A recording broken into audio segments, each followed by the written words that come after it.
सभी साथियों का बहुत बहुत धन्यवाद और हमारे संचालक महोदय के भी बहुत बहुत धन्यवाद। आज का दिन बहुत ख़ास है। ख़ास इसलिए है क्योंकि आज आप लोग और हम लोग मुलाकात कर रहे हैं और ये मुलाकात बहुत विशेष है।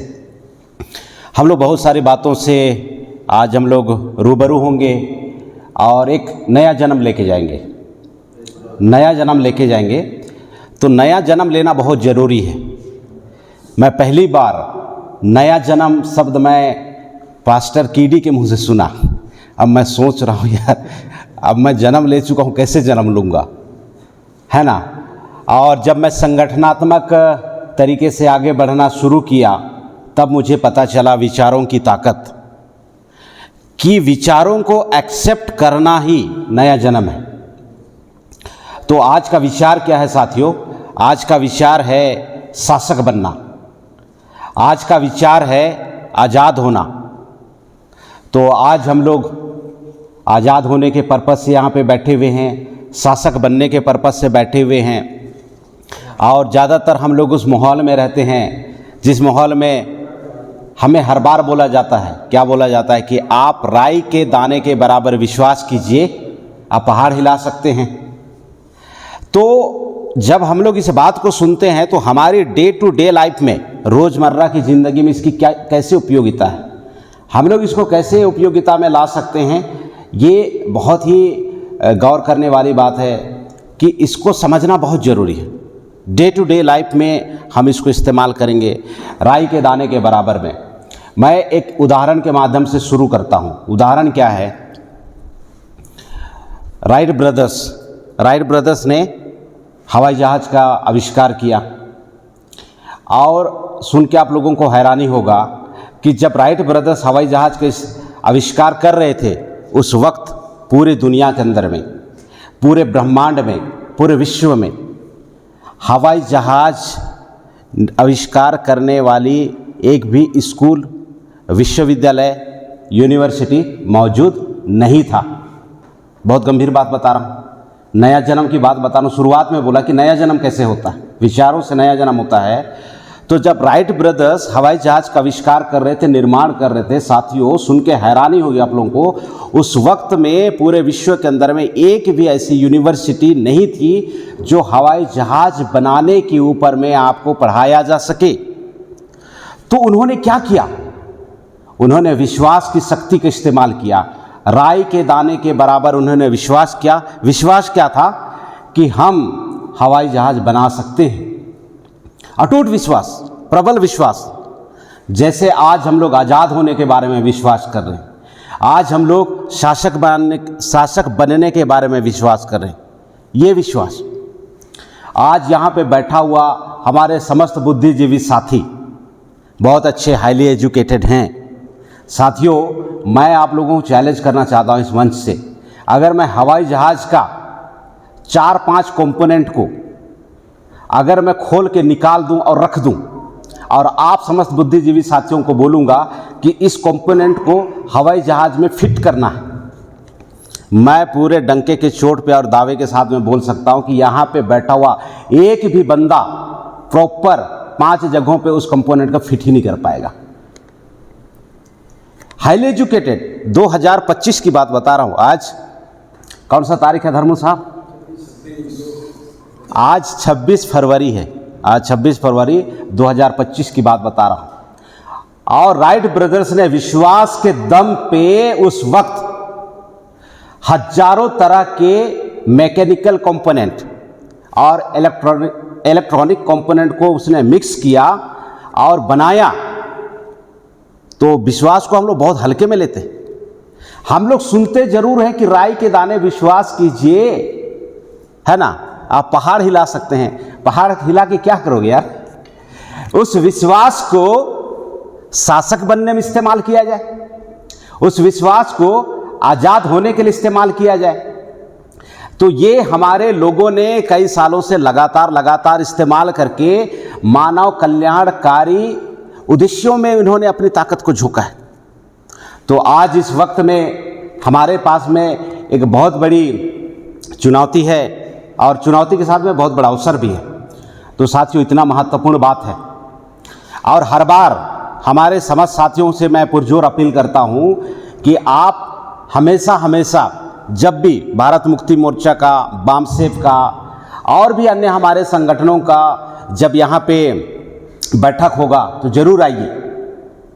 बहुत बार लगता है हमको कि जाने के बाद में क्या होगा, अरे वही बात तो सुनाया जाएगा जो हर बार सुनाते हैं। तो साथियों मैं आप लोगों को बताता हूँ, एक नज़र होता है, एक नज़रिया होता है। तो बहुत सारे लोग बोलते हैं कि इस दुनिया में बहुत समस्या है, बहुत परेशानी है, मैं तो अभी मरने टाइप का लग रहा है, ऐसा बहुत सारा बात आप सुनते हैं। तो इस संदर्भ में आप लोगों का मैं थोड़ा सा दिमाग को फ्रेश करना चाहता हूँ। दुनिया वैसा नहीं होती है जैसा आपको दिखती है। दुनिया कैसे होती है? दुनिया वैसी होती है जैसा आप सोचते हैं। नज़रिया बहुत महत्वपूर्ण है। एक उदाहरण है साथियों, टाटा कंपनी अपने जूता को बेचने के लिए, नहीं, बाटा कंपनी अपनी जूता को बेचने के लिए उन्होंने 2 एग्जीक्यूटिव हायर किया। बाटा कंपनी अपना जूता को बेचने के लिए, और एक एग्जीक्यूटिव को उन्होंने अफ्रीका भेजा वहां पे पता करने के लिए कि हमारा जो बाटा का जूता है कितना बिकेगा। तो प्रथम जो एग्जीक्यूटिव है वो गए साउथ अफ्रीका और वहां पे देख रहा है कि अरे बाप रे, यहाँ पे तो कोई जूता ही नहीं पहनता, हमारे बाटा कंपनी का जूता को कौन खरीदेगा। वो ऐसा देख रहा है, उसका नज़रिया इस तरह का था। और वो अपने बॉस को रिपोर्टिंग करता है, सर ये जो साउथ अफ्रीका है पूरा पनौती देश है। तो पूछता है क्यों? अरे यहाँ पे पूरे नंगे पांव घूमते हैं, जूता पहनना क्या होता है, चप्पल पहनना क्या होता है पता ही नहीं। अगर हम लोग यहाँ पे इन्वेस्टमेंट करें, यहाँ पे हम लोग अगर अपनी शोरूम को खोलें तो हमारे जूता को खरीदने वाला कोई नहीं है, हमारा कंपनी घाटे में चला जाएगा, हम लोग बर्बाद हो जाएंगे। वो ऐसा रिपोर्टिंग करता है। और उसके रिपोर्टिंग को उसका जो बॉस है वो यकीन मान लेता है कि चलो सही बात है, सही बोल रहा है, क्योंकि अनुभवी जो एग्जीक्यूटिव है वो गया, फिर वो उस टाइप का रिपोर्टिंग कर रहा है। कुछ समय बीता और एग्जीक्यूटिव की भर्ती उन्होंने किया और उनकी जिम्मेदारी लगाया कि साउथ अफ्रीका में हमारा जो बाटा का जो जूता है उसका विस्तार करना है, आप सर्वे करके आइए। और वो वहाँ जाता है और साउथ अफ्रीका में वही चीज़ देखता है जो पहला एग्जीक्यूटिव जो था वो देखा था, वही वो देखता है कि वहाँ के लोग जूते नहीं पहनते, नंगे पांव घूमते हैं, बहुत बदहाली है। और उन्होंने देखा कि अरे बाप रे, यहाँ पे तो कितना ज़बरदस्त अवसर है, अगर कोई नहीं पहना है, अगर हमारे जूता को हर कोई पहनेगा तो कितना बड़ा कारोबार होगा, कितना बड़ा टर्नओवर होगा। वो अपने बॉस को तत्काल मैसेजिंग करता है और बोलता है कि यहाँ पे हमें व्यापार करने की प्रचुर संभावना है और हमारा जूता बहुत बिकेगा और हम लोग $1 ट्रिलियन यहाँ से बनाएंगे पैसे। साथियों परिस्थितियां सेम था। एक आदमी का नजरिया था कि यहाँ पे कोई नहीं पहनेगा क्योंकि कोई पहनता ही नहीं है। दूसरा आदमी का नजरिया था कि यहाँ पे बाखूबी से बहुत सारा यहाँ पे बिकने की संभावना है क्योंकि यहाँ पे कोई पहनते नहीं है, हमको एक बार पहनाना शुरू करना है और यहाँ के लोग पहन के कमाल हो जाएंगे। साथियों ये जो बैठक है साथियों, ये जिंदगी बदलने वाली बैठक है। आदमी कितना ही बुद्धिमान क्यों ना हो, कितो ही बुद्धिमान क्यों ना हो, अगर उसका नज़रिया सही नहीं होगा साथियों तो आपको सही दिखेगा ही नहीं, आपका नया जन्म नहीं हो सकता। आपको हमेशा यहाँ पे वही बदहाली दिखने वाला है। आज हमें अवसर दिख रहा है। अवसर क्यों दिख रहा है? क्योंकि बीजेपी, कांग्रेस, आरएसएस ने हमारे लोगों को बहुत बुरी तरीके से प्रताड़ित किया है। मैं बार बार बताता हूँ कि जो समस्या का निर्माण करता है वो समाधान का निर्माण नहीं करता है। यानी कि जो कुमनी को खेत में छेकता है वही मालिक रात में जाके चुराता नहीं है। चुराने वाला पार्टी अलग होता है, समाधान करने वाला पार्टी अलग होता है। बीजेपी, कांग्रेस, आरएसएस मूल निवासियों के लिए, एसटी, एससी, ओबीसी के जिंदगी में समस्या पैदा कर रहा है। समाधान पैदा करने वाला आप लोग हैं, भारत मुक्ति मोर्चा है, बामसेफ है। अवसर है कि नहीं है? प्रचुर मात्रा में अवसर है। 85% से ज़्यादा बहुल संख्या के लोग आज आज़ाद होने के लिए छटपटा रहे हैं। अगर आप उनको प्रचार करने के लिए नहीं जाएंगे तो भीड़ कहाँ जाएगा? वो तो बकाते रहेगा ना अपने गांव में, गली में, घर में। तो वहाँ पे जाके हमको बताने की ज़रूरत है। राई के दाने के बराबर अगर विश्वास हो साथियों, तो आप लोग शासक बन सकते हैं और इस गुलामी से बाहर आज़ाद हो सकते हैं। कितना महत्वपूर्ण बात है। और जीतता कौन है? जीतता वही है साथियों जो मैदान ही नहीं छोड़ता। आप लोगों को जीत का डेफिनेशन पता नहीं होगा, मैं आप लोगों को जानकारी दे दूंगा। आप लोगों को लगता होगा कि जो बहुत अच्छा प्लेयर होगा वो जीतता है। गलत बात है। बहुत अच्छा प्लेयर कभी नहीं जीतता है। जीतता वो है जो मैदान ही नहीं छोड़ता है।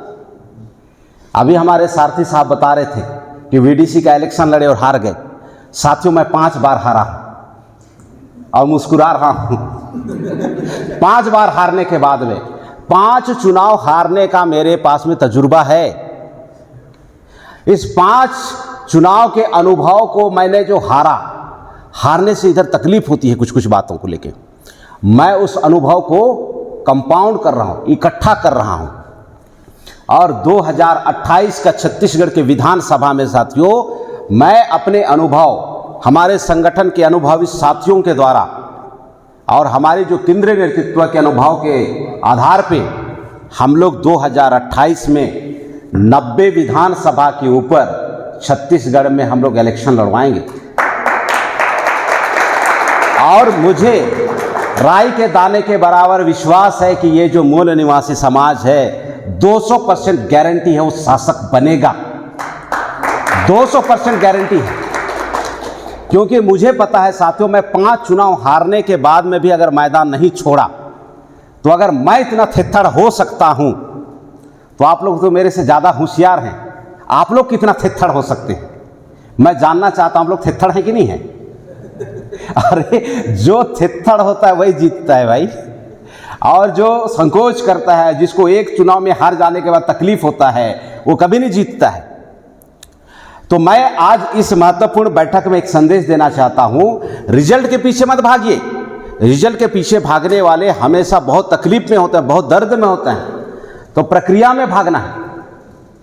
सफलता प्रक्रिया में आती है, रिजल्ट में नहीं आता। रिजल्ट तो सिर्फ तकलीफ देती है। प्रक्रिया में मजा लीजिए। प्रक्रिया में कैसे मजा लेना है, अभी मैंने भाई साहब को जाके हमने मूल निवासी विचारधारा बताया, भारत मुक्ति मोर्चा बताया। 2 बातें हो सकती है। पहला बात क्या है, वो मुझे यस करेगा या नो करेगा। अगर मान लिया नो करेगा तो मुझे अंदर अंदर खुश होना है, साला कोई तो हमको मना किया, नो बोला, चलो अगले को ट्राई करते हैं। मैंने उस 5 मिनट को तकलीफ में नहीं लिया, मैंने 5 मिनट को एंजॉय किया। मैंने बोलने की अपनी छवि के ऊपर में, बोलने की अपनी कुशलता के ऊपर में, इस योग्यता के ऊपर में मैंने धार लगाया और बेहतर बोल सकते हैं।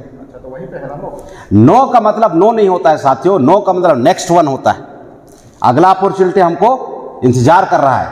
अगर हमको भाई साहब मना करेंगे तो हमको भाई साहब यस करने के लिए तैयार हैं। तो अगर लगातार हम लोग उत्साह के साथ में 1 पर्सन, 2 पर्सन, एक मंडली, दूसरी मंडली, एक सभा, दूसरा सभा, एक सेमिनार, दूसरा सेमिनार, एक मेगा फंक्शन, दूसरा मेगा फंक्शन, अगर हम लोग लगातार लोगों को समझाते रहेंगे तो दुनिया में नियम है साथियों। आप बीज डालिए, कुछ पेड़ बनेंगे, कुछ पेड़ नहीं बनेंगे। आप धान का बीज डालिए, कुछ धान के रूप में ठोस फसल बनेंगे और कुछ पसड़ा में कन्वर्ट हो जाएंगे। तो इसमें अफसोस करने वाली क्या जरूरत है? यानी कि हमारे पास में 120 करोड़ लोगों में हमको 20 करोड़ ही तो समर्थक चाहिए। 2019 के चुनाव का डाटा है कि हमारे पास में 2019 में 11 करोड़ के समर्थन से केंद्र की सरकार बनी थी। हम उसका डबल टारगेट लेके चल रहे हैं, 20 करोड़ का। और हम लोग अगर 120 करोड़ लोगों के पास में ऐसे ही वर्बली, आपने सभा लिया, आपने सभा लिया, आपने सभा लिया, आपने सभा लिया, 120 करोड़ लोगों तक मूल निवासी विचारधारा का, आपके शासक बनने का, ये चलता ही रहेगा, प्रचार चलता ही रहेगा। और उसी 120 करोड़ लोगों में बहुत सारे लोगों को मूल निवासियों की जो आज़ादी वाली विचारधारा अच्छा लगने लगेगा, वो आपके साथ में होते चले जाएंगे और मनुवादियों की गुलामी विचारधारा से वो नफरत करना शुरू कर देंगे। एकदम सिंपल प्रोसेस है। लेकिन समस्या क्या होती है कि हमारे लोग मीटिंग ले लेते, सभा नहीं लेते हैं और बस अंदर अंदर सोचते रहते हैं कि अरे यार हमारे लोग सुनते नहीं है। अरे भाई आपने सुनाया कितना? आप 1000 मीटिंग लीजिए, फेल होने का सवाल ही पैदा नहीं होता है। क्योंकि दुनिया में हर आदमी बेहतरी में जीवन जीना चाहता है, हर आदमी की दिली तमन्ना है कि हम आज़ाद हों। हमने तो दुनिया में एक भी आदमी को ऐसा हमने नहीं देखा है कि हाँ मैं गुलाम बनना चाहता हूँ, मुझे गुलाम बनाओ, ऐसा तो कोई भी नहीं बोलता है। हर आदमी आज़ाद होना चाहता है। और हम मानव कल्याणकारी जो नियम है, नीतियाँ है, उसके ऊपर मैं काम कर रहे हैं साथियों। तो अभी हमारे पास में 26 मार्च और 27 मार्च को बहुत बड़ा इवेंट दिल्ली में होने वाला है। आप सभी साथियों को मैं पुरजोर निवेदन करना चाहता हूँ, अपील करना चाहता हूँ कि आप सभी हमारे साथियों को आप उसके लिए आप प्रॉपर तरीके से आप उन्हें मोटिवेट कीजिए, उस जगह में आने के लिए बोलिए। उस जगह में आएंगे तो इस समाज का कल्याण हो सकता है, एसटी एससी ओबीसी मूल निवासी समाज का कल्याण हो सकता है। क्योंकि विचारधारा से ही नया जन्म होता है। और आपने किसी भी हमारे ऐसे पर्सन को आज़ादी की विचारधारा से अगर आपने सरोबार नहीं किया है, उसका नया जन्म कैसे होगा। 2029 में नया जन्म के बारे में, नया विचार के बारे में लोगों का, पूरे मूल निवासी समाज के बारे में बड़ी उत्सुकता है। अगर हमारा भाई वहाँ पे नहीं जाएगा तो विचारधारा उसके घर आंगन में आके तो उसको सुनाएगा नहीं। तो आप लोगों के पास में बहुत बड़ी जिम्मेदारी है और बहुत मज़ेदार अनुभव है कि आप लोग यहाँ से जाने के बाद में अपने समस्त एसटी एससी ओबीसी के लोगों को आप प्रेरित कीजिए। 26 और 27 मार्च जो दिल्ली में कार्यक्रम होने वाला है, बहुत ज़बरदस्त कार्यक्रम होने वाला है, लाइफ चेंजिंग कार्यक्रम होने वाला है। उस कार्यक्रम में हम लोग जाएंगे, बहुत सारी बातों को हम लोग सीखेंगे और सीखी हुई बातों की वजह से साथियों हम लोग समाज में परिवर्तन ला सकेंगे। और अगर हम लोग नहीं सीखेंगे तो बहुत दिक्कत है। अनाड़ी ड्राइवर का हसर तो आप देखे हैं ना, अनाड़ी ड्राइवर कितना खतरनाक हो सकता है, अनुमान लगाइए। आपको पता नहीं है कि वो अनाड़ी ड्राइवर है और वो ड्राइविंग स्टीयरिंग में बैठ गया है, आप पीछे बैठ गए तो समझ रहे हैं क्या हो सकता है, आप लोग परलोक सिधर सकते हैं। तो अगर हमारा समाज का नेतृत्व करता अगर अनाड़ी होगा, अनकैडराइज होगा, और अगर वो नेतृत्व को संभालेगा तो समाज का क्या होगा, बहुत भयंकर मामला हो सकता है। तो समाज में हमें कैडर नेतृत्व चाहिए जो हर जगह बहुत पारंगत है, हर जगह पे। उसको राजनीतिक दांव पेच समझ में आनी चाहिए, सामाजिक दांव पेच समझ में आनी चाहिए, उसको धार्मिक दांव पेच समझ में आनी चाहिए, उसको आर्थिक दांव पेच समझ में आनी चाहिए। और ये कैसे मिलेगा, घर बैठे तो मिलने से रहा नहीं, और निरंतर सभा में बैठने की वजह से ये चीज़ मिलता है। आपको नया नज़रिया मिलेगा साथियों। नया नज़रिया मिलने के वजह से आपकी जो प्रोडक्टिविटी है, आपका जो सोचने का तरीका है, वो सकारात्मक हो सकता है। जीवन में बहुत सारे लोग सोचते हैं कि बड़ी कामयाबी के लिए बहुत ज़्यादा धन की ज़रूरत पड़ती है, ऐसा कुछ भी नहीं है। हमारे मूल निवासी आंदोलनकारी गौतम बुद्धा ने, जब उनको लगा कि मुझे समाज में परिवर्तन करना है, साथियों बहुत ही महत्वपूर्ण बात बता रहा हूँ मैं, गौतम बुद्धा ने सबसे पहले अपना राज घराना को छोड़ा, यानी कि पैसा को त्यागा। हमारे लोग आज बोलते हैं कि बहुत बड़े परिवर्तन करने के लिए बहुत ज़्यादा साधन संसाधन पैसे की ज़रूरत होती है ना, इतना ज़्यादा ज़रूरत नहीं पड़ती है, कुछ ज़रूरत तो पड़ती है। तो गौतम बुद्धा का उदाहरण देके मैं आप लोगों को समझाना चाहता हूं कि जैसे उन्होंने सामाजिक आंदोलन के लिए लोगों को तैयार करने के लिए उन्होंने ठाना मन में, तो सबसे पहले अपना राज घराना को, राज परिवार को उन्होंने त्यागा और वो जंगल गए, मनन किए और उन्होंने अपने सामाजिक क्रांतिकारी साथियों को तैयार करना शुरू किए। तो उन्होंने कॉमन मिनिमम प्रोग्राम उन्होंने इस्तेमाल किया। वो कॉमन मिनिमम प्रोग्राम में साथियों लोगों से भिक्षा लेना और समाज में जागृति का काम करना। अगर वो राजकुमार के हैसियत से और छवि से अगर आंदोलन करते तो आम समाज में क्या मैसेज जाता कि सामाजिक परिवर्तन करने के लिए राजकुमार होना जरूरी है। हर आदमी राजकुमार हो नहीं सकता, हर आदमी राजा नहीं हो सकता। हमारे बुद्धिजीवी इंटेलेक्चुअल साथियों का मैं उदाहरण देके बता रहा हूँ, वो हमारे लिए, हमारे लोगों का हौसला अफजाई के लिए सबसे पहले उन्होंने राज परिवार को त्यागा साथियों, यानी कि धन को त्यागा। और कॉमन मिनिमम प्रोग्राम के तहत में अपने जितने भी समर्थक साथियों से भिक्षा का प्रोग्राम बनाया। भिक्षा मांगिए, भिक्षा लाइए, भिक्षा को खाया जाएगा, फिर सुबह प्रचार प्रसार किया जाएगा। समाज से भिक्षा लीजिए, शाम को उसका भोजन खाया जाएगा, सुबह फिर प्रचार प्रसार कीजिए, कंटिन्यू। उस समय पे साधन संसाधन की इतने कमी के बावजूद साथियों वो 10 लाख से ज़्यादा का नेटवर्क बनाए प्रचारकों का। और आप समझ साथी लोग प्रचारक हैं, एडवांस प्रचारक, मॉडर्न प्रचारक, 2025 के प्रचारक, 26 फरवरी 2025 के प्रचारक। जब हमारे पुरखों ने बिना साधन संसाधन का अगर 10 लाख प्रचारक तैयार कर सकते हैं तो आप लोग तो करोड़ों में सटा सकते हैं, और आप लोग करोड़ों में सटाएंगे। आप लोग समाज में परिवर्तनकारी साथियों को ले जाने के लिए आप लोग प्रयास करेंगे, उनको मोटिवेट करेंगे, दिल्ली लेके जाएंगे और बहुत बड़ी परिवर्तन लाएंगे। और इसी उम्मीद के साथ में मैं आज अपनी बातों को मैं विराम करता हूं कि आप लोग आज़ाद होंगे, आप लोग शासक बनेंगे, और 26 और 27 तारीख का जो कार्यक्रम है वो हिस्टोरिकल आप लोग सफलता अर्जित करेंगे। इन्हीं बातों के साथ में साथियों अपनी बातों को समाप्त करता हूँ। बहुत बहुत धन्यवाद। जय मूल निवासी।